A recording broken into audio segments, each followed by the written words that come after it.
আপনাদের যাদের ফোন এরম হ্যাং করে, এই যে দেখেন কোনো কাজ করতেছে না, ফোন চালু আছে, তারা একটাই কাজ করবেন, এরম ভাবে ফোনটা হাতে নেবেন, খুব দামি একটা স্মার্টফোন, এই যে এরপরে ফ্রিজ খুলবেন, ফ্রিজের দ্বারা এসে ওই ডিবি রাখলে আছে, এরপরে ফোনটা রাইখে দেবেন, এই যে বেশিরভাগ এমআই কোম্পানি রাইখে দিয়ে ফ্রিজ আঁকড়ে দেবেন।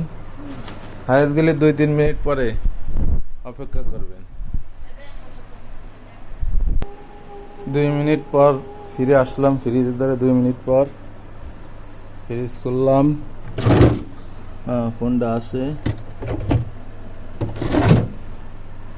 দেখি কি অবস্থা। হ্যাঁ ঠিক, কিন্তু ফোনের পরে ফ্রিজের একটা পড়ে গেছে, দেখেন আপনারা খেয়াল করে দেখেছেন, 2 মিনিটই ডিবি রাখতে হবে। এখন ফোনটা কমপ্লিট। ওকে, ভালো লাগলে ভিডিওটা কমেন্টে জানায়।